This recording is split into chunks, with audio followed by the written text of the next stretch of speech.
Sandra? All right, thank you very much. Let's bring in Ohio Republican Congressman Mike Turner. He's also serves as the chairman of the House Intelligence Committee, joining us live from Capitol Hill.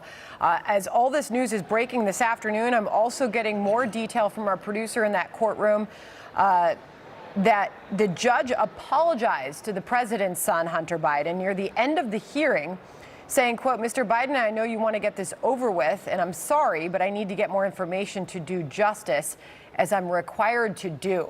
What is your reaction to Hunter Biden pleading not guilty in this tax case, and there's no plea deal?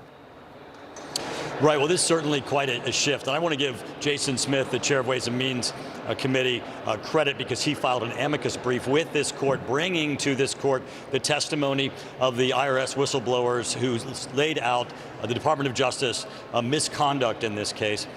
This certainly is something that the court has taken into the record and the court will be looking at.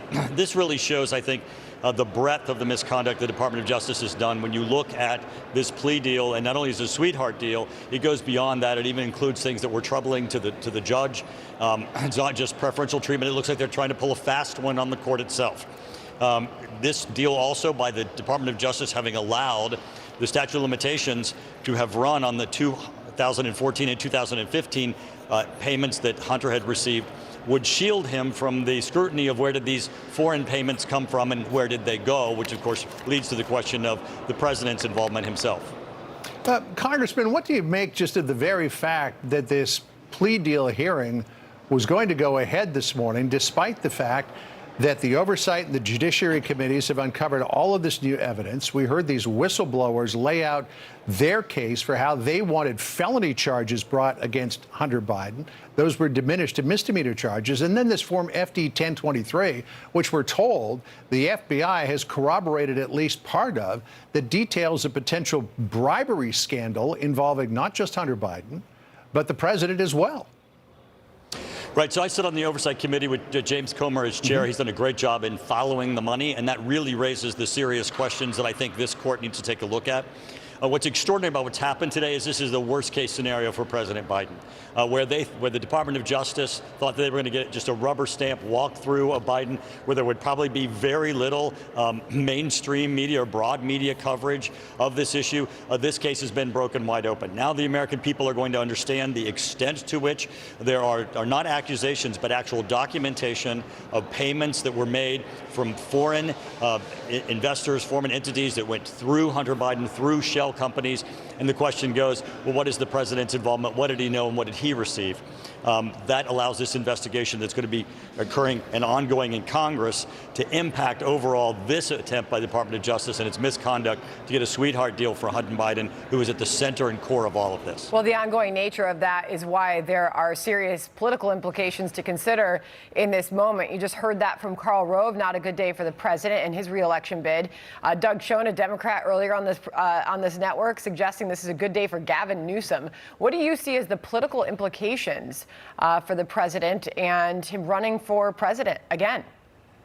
Well, I think this is a reckoning day for President Biden, where the truth is going to begin coming out. I mean, literally, these are documented payments from foreign entities, foreign investors that went into shell companies that Hunter Biden either controlled or had interest in, and money and payments that were made then directly to the Biden family. As you unwind this, it looks like money laundering. It certainly looks like influence peddling. It looks like bribes. The facts of this are going to come out, and certainly today, as it begins to unravel, where they tried to put a lid on it and have no more scrutiny of Hunter Biden and his business transactions, today is the day where it opens up the American public, turn to their television sets and say, we need answers, we need the truth. What are these payments, and what was the president doing, and what was Hunter Biden doing?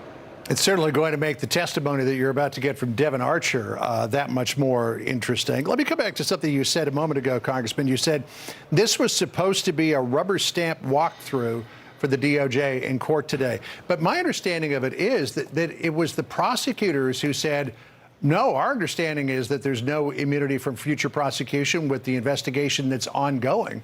So it sounds like it was the DOJ, or at least their prosecutors, who were at odds with Hunter Biden's attorney as to exactly how much immunity this misdemeanor plea deal would have given him.